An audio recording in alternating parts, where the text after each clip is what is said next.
রকম ছোটখাটো কাজ করে জীবন নির্বাহ করেছেন চাকরি চলে যাওয়ার পরে। কিন্তু জিয়াউর রহমানের কারণে আবারও এদেশের সংবাদপত্র শিল্প, সাংবাদিকতা, লেখনী এবং কথা বলার মুক্ত প্রবাহ তৈরি হল। সেটাকে এগিয়ে নিয়ে গিয়েছিলেন সামনের দিকে, সেটা বেগম খালেদা জিয়া। সুতরাং একটা অবিচ্ছেদ্য সম্পর্ক তো রয়েছেই বেগম খালেদা জিয়ার সাথে,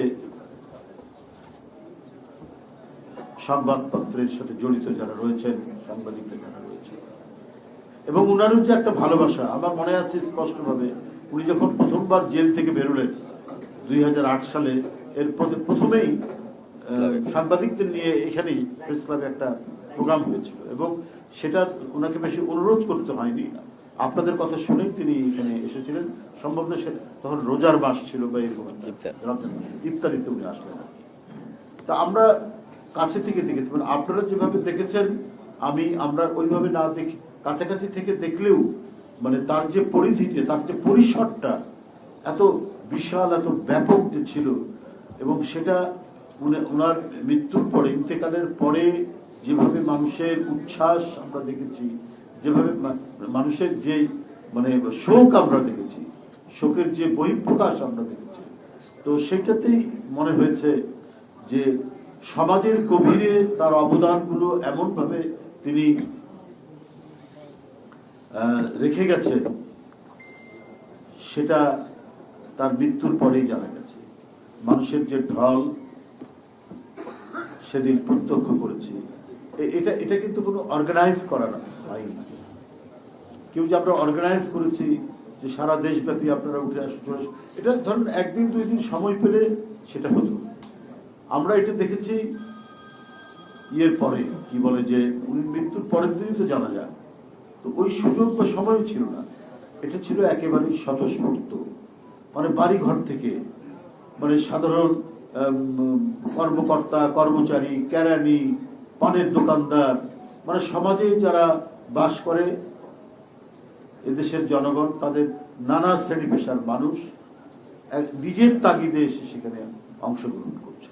তার মানে যে তার যে অবদান প্রধানমন্ত্রী হিসাবে, রাজনীতিবিদ হিসাবে, তার সামগ্রিক ব্যক্তি জীবন বিশ্লেষণের মধ্যে বিশ্লেষণ করে এদেশের মানুষ যতটুকু দেখেছে, সেইখানে তাদের যে আবেগ তৈরি হয়েছে, সে আবেগ এবং শ্রদ্ধা দেখানোর জন্য ইতিহাসের একটি নজিরবিহীন জানাজা আমরা সেটি দেখেছি। অনেকে এখানেও বলেছেন যে ইমাম খোমেনির পরে এত বড় জানাজা আর কখনো হয়।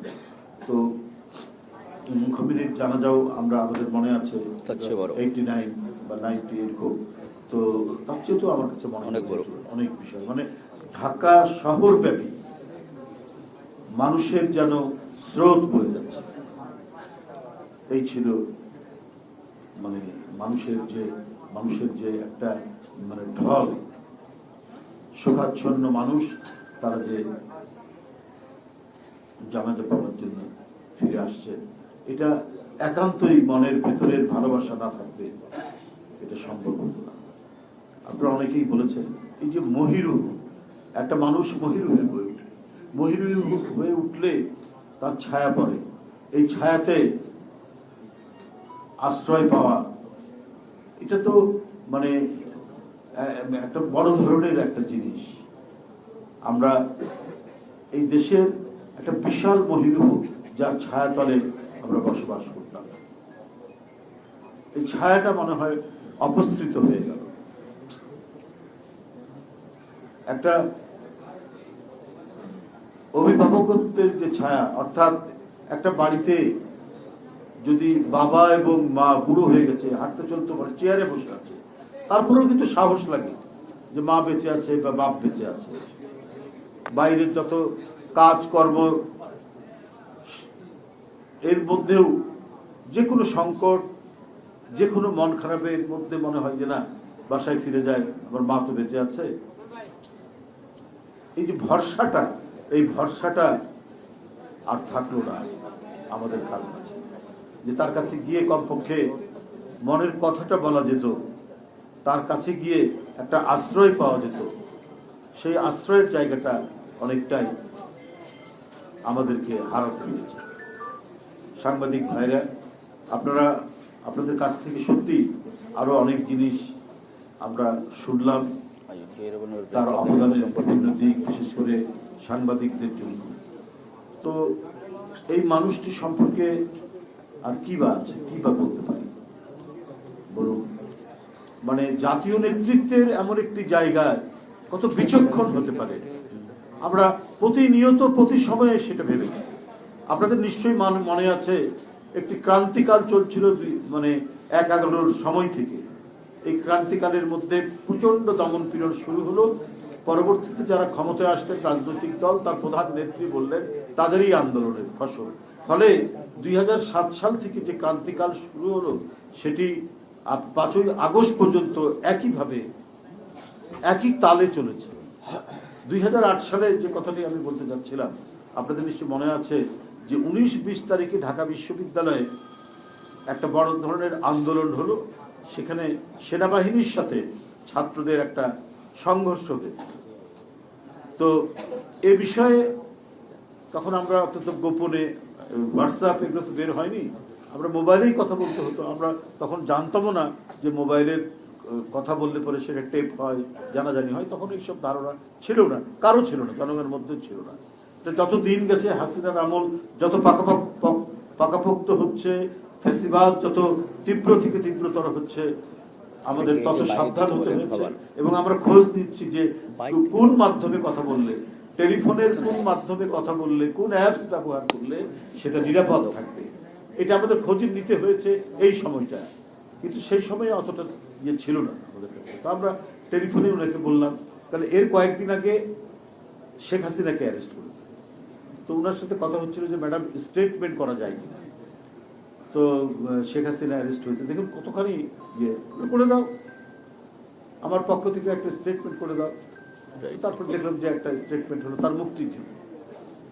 যাই হোক, আরো বিভিন্ন রাজনৈতিক দল তারা স্টেটমেন্ট করেছে, এর মধ্যে ম্যাডামের স্টেটমেন্ট গেল। তো এরপরে যখন বিশ্ববিদ্যালয়ের ছাত্রদের সাথে মানে এই সংঘর্ষটা শুরু হয়েছে, তিনি আমাদেরকে এটা নিয়ে খোঁজ খবর করতে বললেন, ইয়ে করতে বললেন। কিন্তু আমরা তো ওনাকে অনুরোধ করলাম, মানে আমি একটু ব্যক্তিত্বের পার্থক্য দেখার জন্য, এই মানে দেখানোর জন্য কথাটা বলছি যে ম্যাডাম, এটা একটা আপনার ছাত্রদের পক্ষে আপনার একটা স্টেটমেন্ট করা যায় কিনা, একটা বিবৃতি দেওয়া যায় কিনা। তুমি আচ্ছা ঠিক আছে, দেখি, আমি একটু চিন্তা করে নিই। অনেকদিন পর বুঝতে পেরেছি জাতীয় নেতৃত্বের যে অবস্থানটা, এবং সেখানে ওই যে অভিভাবকত্বের জায়গাটা, শেখ হাসিনার জন্য কিন্তু উনি বিবৃতি দিলেন মুক্তি চেয়ে, কিন্তু এইখানে উনি স্টেটমেন্ট দিলেন। কিন্তু তার কাছে ছাত্র এবং সেনাবাহিনী দুটাই তো সমান, দুটাই সন্তানের মতো। এই যে বিবেচনা বোধটা, এই বিবেচনা বোধটা যে কত তীব্র তার মধ্যে কাজ করতো, সেটা অনেকদিন পরে বুঝেছি। একেই বলে জাতীয় নেতা। উপলব্ধি, সমাজের সমস্ত মানে কন্ট্রাডিকশন গুলোকে উপলব্ধি করা, বোঝা, এবং কোনটা কি করতে হবে এই বোঝার ক্ষমতাটা যার মধ্যে যত বেশি, তিনি তত সফল রাষ্ট্রনায়ক, তিনি সফল রাজনীতিবিদ, যেটা তার মধ্যে আমরা দেখেছি। আপনাদের মনে আছে যে একবার তার বাসা ঘেরাও করে পুলিশ ওনাকে বের হতে দিচ্ছেন না আন্দোলনে। এটা সম্ভবত 2014 কিংবা 15 আন্দোলন, 14 সালে। তো সেখানে উনি রাগ করে বলেছেন যে গোপালগঞ্জের নাম পাল্টে দিন। তো আমরা তখন অ্যারেস্ট হয়ে গেছি, জেলখানায় আছি। তো এই কথা যখন উনি বলেছেন, তো আমরা খুব খুশি যে ঠিক বলেছেন ম্যাডাম, ইয়ে বলেছেন। কিন্তু আমরা যখন জেল থেকে বেরিয়ে এসে দেখা হলো, তো ওনাকে আমরা খুব ইয়ে করছি, বলছি যে ম্যাডাম, এই একটা শক্ত কথা আপনি বলেছেন ওই পুলিশ অফিসারকে, আমরা এত খুশি হয়েছি ম্যাডাম। তো উনি একটু চুপ করে বললেন, কিছু নীরব থেকে বলছে যে আমি বলেছি এটা ঠিক আছে, কিন্তু এটা আমার বলা ঠিক হয়। কেন ম্যাডাম? ঠিকই তো করেছেন। যত ঢাকা শহরে যত পুলিশ অফিসার শেখ হাসিনা নিয়ে এসছেন, অধিকাংশের বাড়ি গোপালগঞ্জ, এরাই নিষ্ঠুরতা করছে, এরাই এই ছাত্র জনতার উপর নিষ্পেষণ করছে, অত্যাচার করছে, রিমান্ডের নামে মানে নির্বিচারে তারা অকথ্য নির্বাচন করছে, নির্যাতন করছে। না, সেটা তো সব ঠিকই আছে, বলা যায়। দেখো, গোপালগঞ্জ তো বাংলাদেশেরই একটা জেলার নাম। আমি একটু জাতীয় রাজনীতি করি, জাতীয় নেতা বলে তোমরা বলো। তো এইটা এইভাবে বলাটা আমার ঠিক হয়নি। এটা নিয়ে ভাবলাম পরে যে বাহ, কত গভীরভাবে তিনি এটা দেখেছেন এবং বুঝেছেন এবং উপলব্ধি করেছেন, যে এটা আমাদের মাথার মধ্যেও আসেনি। কারণ উনার কাছে যেমন রংপুর, উনার কাছে যেমন ফেনী, উনার কাছে যেমন বগুড়া, উনার কাছে যেমন সাতক্ষীরা, উনার কাছে যেমন চট্টগ্রাম, উনার কাছে তো গোপালগঞ্জও একটা জেলা। উনি যখন প্রধানমন্ত্রী তো গোপালগঞ্জেরও তো উনি প্রধানমন্ত্রী। উনি যেমন ভুরুঙ্গামারির প্রধানমন্ত্রী, উনি তেমনি কাশিয়ানের তো প্রধানমন্ত্রী। আর এটারই মানে উনি এই যে অঞ্চলটি, এই যে সমগ্র বাংলাদেশের মধ্যে যত জনপদ আছে সেই জনপদেরই তো উনি প্রধানমন্ত্রী। তো উনি যদি কোনো একটি জনপদকে একটু হেয় করেন, তো এটা তো উনি জাতীয় নেতা হিসাবে তো ঠিক হয় না। দেখেন কত বিবেচনা বোধ উপলব্ধি। উনি বলছেন যে এটা বলা আমার ঠিক হয়। এই যে নেতৃত্বের প্রতি একটা প্রগাঢ় ভালোবাসা, শ্রদ্ধা এমনি আসে না, অন্তর থেকে সেটা আসে। কারণ তার অভিজ্ঞতা, তার প্রাজ্ঞ অভিজ্ঞ বিবেচনাবোধ, এই বিবেচনাবোধই তাকে আজকে জাতীয় রাজনীতির এত উচ্চ অবস্থান দিয়েছে। দেখেন কত ধরনের কটূক্তি করা হয়েছে তার বিরুদ্ধে। তার রাজনীতির প্রধান প্রতিপক্ষ যিনি শুধু কটূক্তি নয়, কুরুচিপূর্ণ কথা বলেছেন, অশ্লীল কথা বলেছেন, কিন্তু উত্তরটা উনি দিয়েছেন অত্যন্ত সৌজন্যবোধ সম্পন্ন, সুরুচি সম্পন্ন, অথবা বলেননি, নীরব থেকেছে। এবং এতেই সাধারণ মানুষের মধ্যে তার উচ্চতাকে আরো বেশি বাড়িয়ে তুলেছে। এবং যারা এই ধরনের অশ্রাব্য কথা বলেন, তারা যে ক্রমাগতভাবে নিচে নেমে যান, এটা আমাদের দেশের রাজনীতিবিদরা আমরা বুঝতে পারি না, আমরা সেটা উপলব্ধি করতে পারি না বলেই আমাদের রাজনীতিতে অনেক সময় অধঃপতন ঘটে। কিন্তু তিনি ঠিকই দেখুন এত মানে সিরিজ অফ অসভ্য কথা পর্যন্ত বলা হচ্ছে, কিন্তু সেখানে তিনি বিচলিত হন।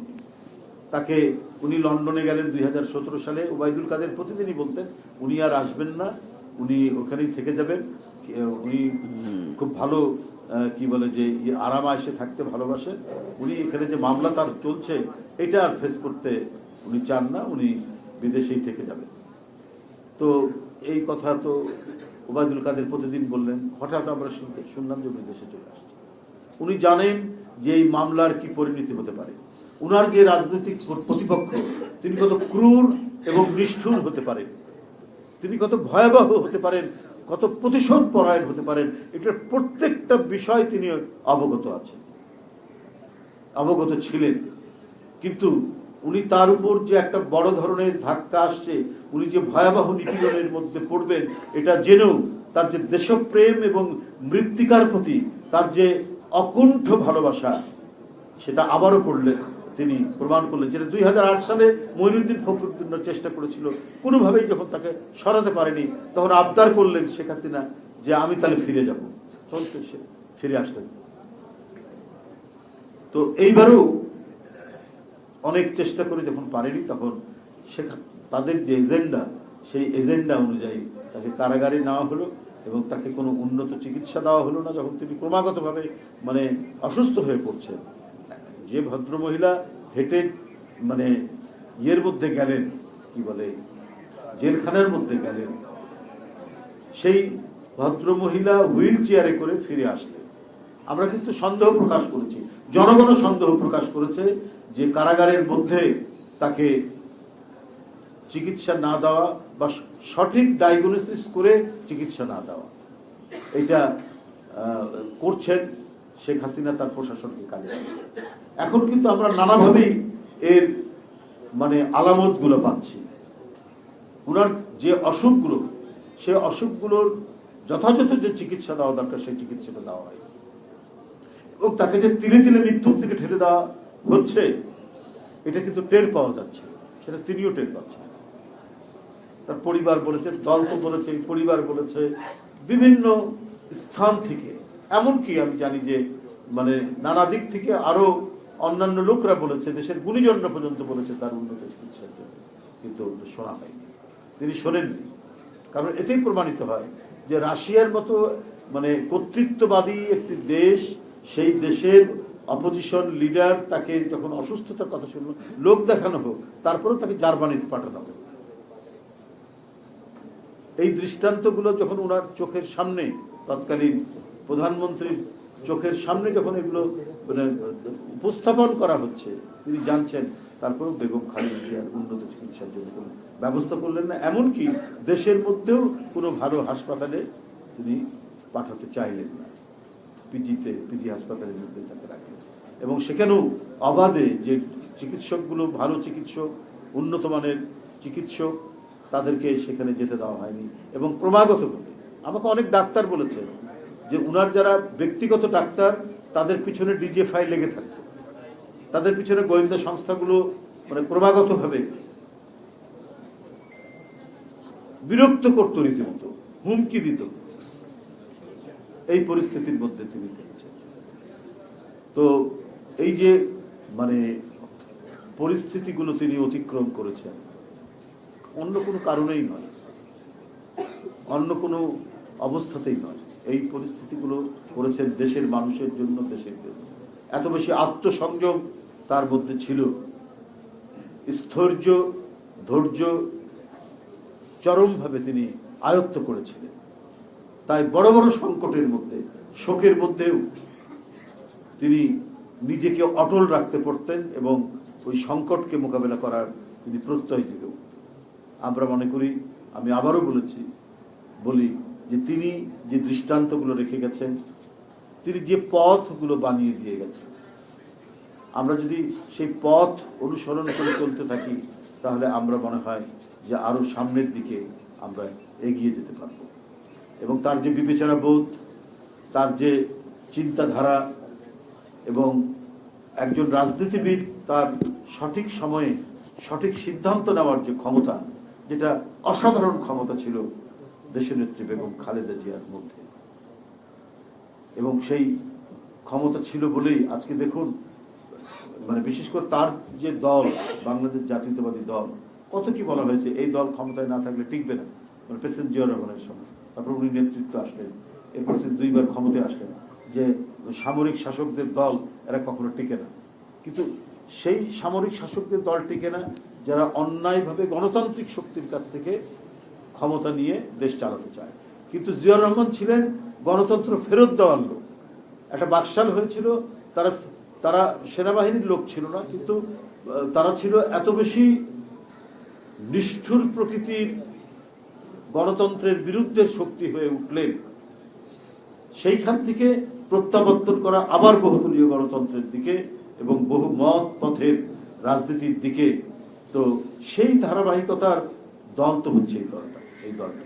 সুতরাং একে নানাভাবে দমন করা এবং মাটির সাথে মিলিয়ে দেওয়ার প্রচেষ্টার পরেও এটা সম্ভব হয়নি, কারণ যে এর নেতৃত্ব দিয়েছিলেন অটলভাবে এবং খুব শক্তভাবে দেশনেত্রী বেগম খালেদা জিয়া, এবং তার সাথে কিছু নৈতিক বৈশিষ্ট্য তিনি অ্যাড করতে পেরেছিলেন। সেটি হলো যে রাজনীতিবিদ মানেই বা রাজনীতি, ওই লোকটি রাজনীতি করে মানেই হচ্ছে যে এই লোকের মানে এখন যেটা বলবে এই কথা, এই বলার সাথে পরবর্তীতে তার বলার কোনো সম্পর্ক নেই। এটাই মানুষ প্রতিষ্ঠিত হয়েছে মানুষের কাছে, মানুষ এটাই ভাবে। কিন্তু এই প্রথম বেগম খালেদা জিয়া তিনি ওটিকে ভেঙে দিয়েছেন, যে না, যে রাজনীতিবিদ মানে হচ্ছে সেই যে জনগণকে যেটি ওয়াদা করবে সেটি রক্ষা করবে। সেটা 86 সাল থেকে তার শুরু হয়েছে এবং তার মৃত্যু পর্যন্ত এই রাজনীতির যে একটা নৈতিক উচ্চতার পর দিকে নিয়ে গেছেন, সেটা বেগম খালেদা জিয়া। রাজনীতি মানে প্রতারণা নয়, রাজনীতি মানে মিথ্যা অঙ্গীকার নয়, মিথ্যা ওয়াদা নয়। রাজনীতি মানে হচ্ছে আমি জনগণকে যেটা অঙ্গীকার করব সেটাই আমি বাস্তবায়ন করব। এটাই হলো রাজনীতির মূল দিক। এবং এই বৈশিষ্ট্যটার একমাত্র আমি বলবো যে যিনি প্রতিনিধিত্বকারী ব্যক্তি তিনি হলেন দেশনেত্রী বেগম খালেদা জিয়া। আমি তার আত্মার মাগফিরাত কামনা করছি। সবাইকে ধন্যবাদ।